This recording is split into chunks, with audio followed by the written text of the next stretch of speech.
அண்மை செய்தி 70 தொகுதிகள் கொண்ட டெல்லி சட்டப்பேரவைக்கு ஒரே கட்டமாக பிப்ரவரி 5ஆம் தேதி தேர்தல் நடைபெறும் என்று தலைமை தேர்தல் ஆணையர் அறிவிப்பை வெளியிட்டிருக்கிறார். டெல்லி சட்டமன்ற தேர்தல் தேதியானது வெளியாகியிருக்கிறது. 70 தொகுதிகள் கொண்ட டெல்லி சட்டப்பேரவைக்கு ஒரே கட்டமாக பிப்ரவரி 5ஆம் தேதி தேர்தல் நடைபெறும் என்று தலைமை தேர்தல் ஆணையர் அறிவிப்பை வெளியிட்டிருக்கிறார்.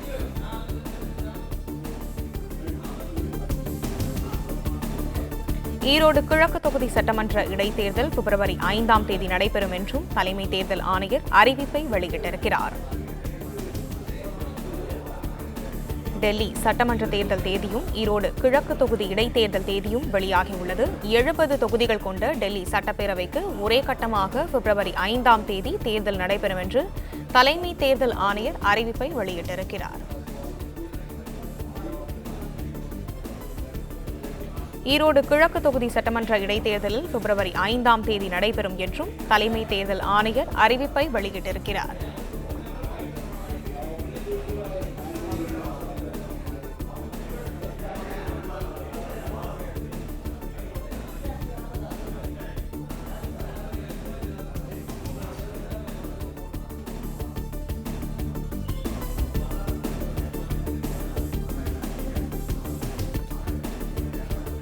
டெல்லியில் மொத்தம் 1.55 கோடி வாக்காளர்கள் உள்ளனர் என்றும் ஆண் வாக்காளர்கள் 83.49 லட்சம் என்றும் பெண் வாக்காளர்கள் 71.74 லட்சம் என்றும் முதல் தலைமுறை வாக்காளர்கள் 2.08 லட்சம் என்றும் தகவல் வெளியாகியுள்ளது.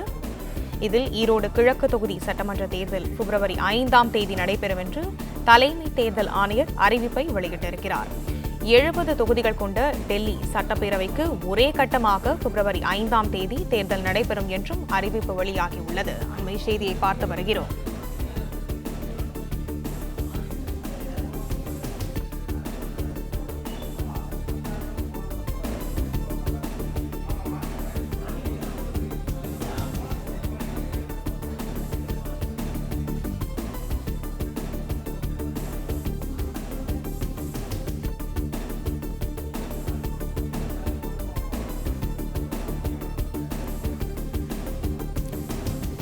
டெல்லியில் மொத்தம் 1.55 கோடி வாக்காளர்கள் உள்ள நிலையில் ஆண் வாக்காளர்கள் 83.49 லட்சமும் பெண் வாக்காளர்கள் 71.74 லட்சம் இருக்கின்றனர் என்று தலைமை தேர்தல் ஆணையர் அறிவிப்பை வெளியிட்டிருக்கிறார். இதை பற்றின மேலும் விவரங்களை எமது செய்தியாளர் மாணிக்கம் வழங்க கேட்கலாம். மாணிக்கம், வணக்கம். விவரங்கள் என்ன பகிரலாம்?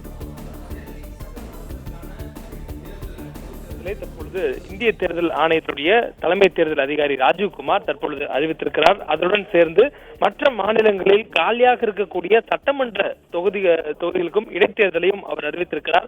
அந்த அடிப்படையில தமிழ்நாட்டில் ஈரோடு கிழக்கு சட்டமன்ற தொகுதிக்கான இடைத்தேர்தலும் அறிவிக்கப்பட்டிருக்கிறது. டெல்லி சட்டமன்ற தேர்தல் நடைபெறக்கூடிய அதே நாளில் தமிழ்நாடு மட்டுமல்லாது இந்தியா முழுவதும் இருக்கக்கூடிய சட்டமன்ற தொகுதிகள் காலியாக இருக்கக்கூடிய சட்டமன்ற தொகுதிகளுக்கும் அந்த இடைத்தேர்தல் நடத்தப்படும் என்ற அறிவிப்பு கொடுக்கப்பட்டிருக்கிறது.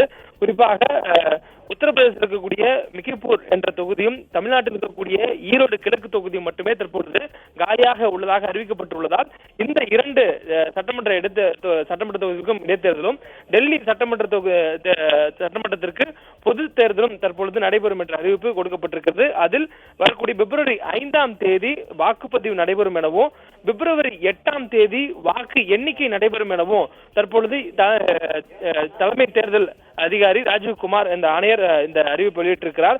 ராஜீவ்குமார் அவர்கள் வெளியிட்டிருக்கக்கூடிய இந்த அறிவிப்புல நமக்கு அந்த நோட்டிபிகேஷன் சொல்லக்கூடிய வேட்பாளர்கள் அவருடைய வேட்புமனுவை தாக்கல் செய்யக்கூடிய நாள் ஜனவரி 10ஆம் தேதி, அதாவது இன்று வரக்கூடிய 10ஆம் தேதியிலிருந்து அவர்கள் அந்த விருப்ப மனுவை தாக்கல் செய்ய தொடங்கலாம் எனவும், அதே போன்று 17ஆம் தேதி, அதாவது வரக்கூடிய 17ஆம் தேதி தான் விருப்ப மனுவை தாக்கல் செய்வதற்கான இறுதி நாள் எனவும் அவர்கள் அறிவித்திருக்கிறார்கள். அதே போன்று அந்த வேட்புமனு மீதான பரிசீலனை என்பது 18ஆம் தேதி நடைபெறும் எனவும், வேட்புமனு தாக்கல் செய்யப்பட்டது திரும்ப பெறுவதற்கான தேதி 20ஆம் தேதி எனவும் அறிவிக்கப்பட்டிருக்கிறது.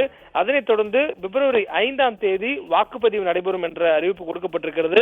அதனைத் தொடர்ந்து 3 நாட்கள் வாக்குப்பதிவு நடைபெற்றதிலிருந்து 3 நாட்கள் தள்ளி பிப்ரவரி 8ஆம் தேதி அன்று வாக்கு எண்ணிக்கை நடைபெறும் எனவும் சொல்லப்பட்டிருக்கிறது. வெறும் குறுகிய நாட்களில் 1 மாதத்திற்குள்ளாகவே தேர்தல் நடவடிக்கைகள் முழுமையாக முடிக்கப்படும் என்ற அறிவிப்பும் கொடுக்கப்பட்டிருக்கிறது. அதாவது ஜனவரி 10ஆம் தேதியிலிருந்து தேர்தல் நடவடிக்கை தொடங்குகிறது. பிப்ரவரி 10ஆம் தேதி தேர்தல் நடவடிக்கை திரும்ப பெற்றுக் கொள்ளப்படுகிறது என்ற அறிவிப்பை அவர் கொடுத்திருக்கிறார். ஒரு மாதத்திற்குள்ளாக தேர்தல் நடவடிக்கை முழுமையாக முடிவென்பது அவர் இந்திய தலைமை தேர்தல் ஆணையர் ராஜீவ்குமாருடைய அறிவிப்பாக இருக்கிறது. தமிழ்நாட்டில் ஈரோடு கிழக்கு சட்டமன்ற தொகுதிக்கான இடைத்தேர்தலும் அதே இந்த தேதிகளில் பொருந்தும் என்ற ஒரு அறிவிப்பு கொடுக்கப்பட்டிருக்கிறது. தொடர்ந்து டெல்லிக்கான சட்டமன்ற தேர்தலுக்கான பொது தேர்தல் நடைபெறும் என்ற அறிவிப்பு கொடுக்கப்பட்டிருக்கிறது. டெல்லியை பொறுத்தவரையிலும் டெல்லிக்கும் இந்த தேதிகள் சொல்லப்பட்டிருக்கின்றன. டெல்லியை பொறுத்தவரையிலும் 1.55 கோடி வாக்காளர்கள் இருப்பதாகவும் தேர்தல் ஆணையர் தெரிவித்திருக்கிறார்.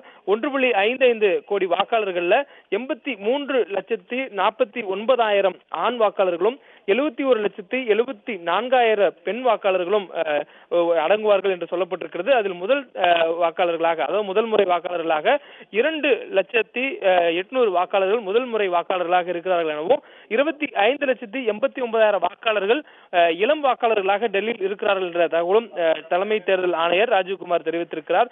மேலும் 100 வயதை கடந்தவர்கள், டெல்லியுடைய சட்டமன்ற பொது தேர்தலில் 100 வயதை கடந்த வாக்காளர்கள் 830 பேர் இருப்பதாகவும் அதில் 85 வயதுக்கு மேற்பட்டவர்கள் 1,09,000 வாக்காளர்கள் 85 வயதை கடந்தவர்களாக டெல்லியில் இருக்கிறார்கள் என்ற தகவலும் சொல்லப்பட்டிருக்கிறது.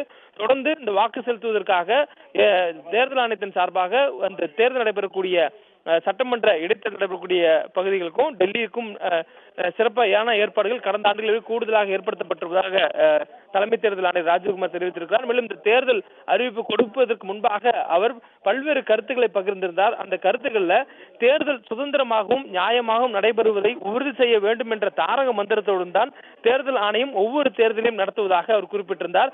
அதற்கு எடுத்துக்காட்டாக கடந்த 2020 நடைபெற்றிருக்கக்கூடிய தேர்தல்களை அவர் குறிப்பிட்டிருந்தார்.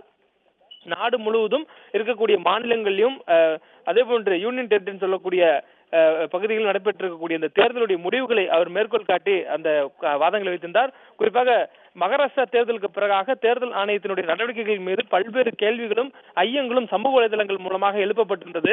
அதற்கு அனைத்துக்கும் பதிலளிக்க வேண்டிய கடமை தேர்தல் ஆணையத்திற்கு இருக்கிறது. ஒரு ஜனநாயகத்தில் கேள்வி கேட்பதுதான் உரிமை. அதை தேர்தல் ஆணையம் வரவேற்பதாகவும் மதிப்பளிப்பதாகவும் தெரிவித்த அவர் அதற்கான பதில்களை தெரிவிக்க வேண்டிய கடமை தேர்தல் ஆணையத்திற்கு இருக்கிறது என்ற அடிப்படையில் இதற்கான விளக்கங்களை கொடுப்பதாக அவர் மேற்கோள் காட்டிய விவரங்கள் தான் இது. அதில் இத்தனை ஆண்டுகள் இந்த 2020 நடைபெற்ற தேர்தல்களில் மாநில தேர்தல்கள் அனைத்தையும் சுட்டிக்காட்டி அதில் 15 கட்சிகள் வெவ்வேறு மாநிலங்களில் வெவ்வேறு கட்சிகளாக வெற்றி பெற்றிருக்கின்றன. இது தேர்தல் ஜனநாயகமாகவும் சுதந்திரமாகவும் நடைபெற்றிருக்கிறது என்பதற்கான ஒரு சிறந்த எடுத்துக்காட்டு என்பதை அவர் தெரிவித்திருந்தார். மேலும் இந்த தேர்தல் நடைபெறக்கூடிய இந்த முறைகளில் பல்வேறு ஐயங்கள் எழுப்பப்பட்டிருந்ததாகவும் அதற்கும் அவர் விளக்கம் அளித்திருந்தார். குறிப்பாக வாக்கு செலுத்தக்கூடிய அந்த வாக்கு இயந்திரத்திற்கு மீது பல்வேறு கேள்விகள் உள்ளாக்கப்பட்டாலும் உச்சநீதிமன்றத்தின் முன்பாக அரசியல் சாசன அமர்வு முன்பாக கொடுக்கப்பட்டிருந்த தீர்ப்பினை மேற்கோள் காட்டி இந்திய தலைமை தேர்தல் ஆணையர் ராஜீவ்குமார் தெரிவித்திருந்தார். அதில் இந்திய தேர்தல் ஆணையம் பயன்படுத்தக்கூடிய அந்த வாக்கு செலுத்தக்கூடிய அந்த இயந்திரத்தை ஒரு வைஃபையோ அல்லது வேற மற்ற வகையான நவீன கருவிகளோ பொருத்தப்பட்டது அல்ல.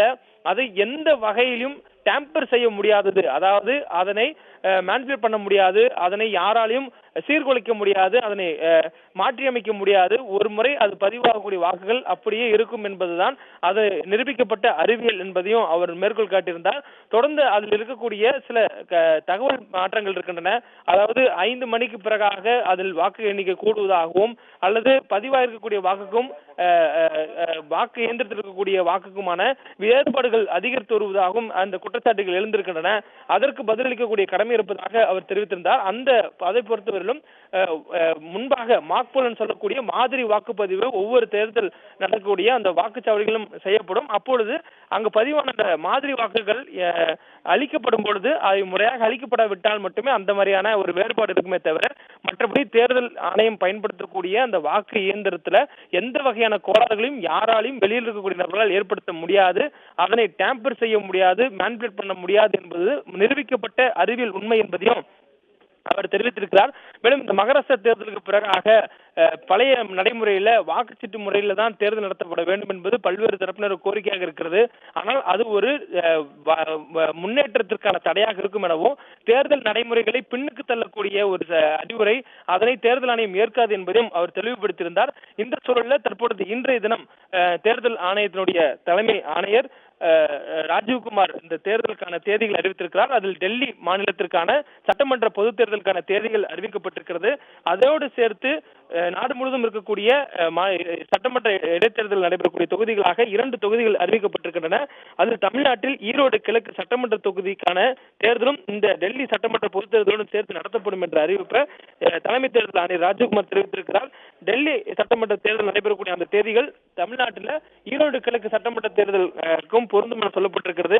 ஈரோடு கிழக்கு சட்டமன்ற தேர்தல் பொறுத்தவரையிலும் அந்த தேதிகள் குறிப்பிட வேண்டும் என்றால் 10ஆம் தேதி விருப்பமனு தாக்கல் செய்யப்படக்கூடிய நாள், 17ஆம் தேதி விருப்பமனு தாக்கல் செய்யப்படுவதற்கான இறுதி நாள், அதேபோன்று 18ஆம் தேதி வேட்பாளர்கள் அவர்கள் தாக்கல் செய்திருக்கக்கூடிய வேட்பு மனு மீதான பரிசீலனை நடைபெறும் எனவும், அதே போன்று வரக்கூடிய 20ஆம் தேதி விருப்பமனு பதிவு செய்து கொடுத்திருக்கக்கூடிய வேட்பாளர்கள் அவருடைய வேட்பு மனுக்களை திரும்ப பெற்றுக் கொள்வதற்கான கடைசி நாள் நமக்கு ஜனவரி 20ஆம் தேதி.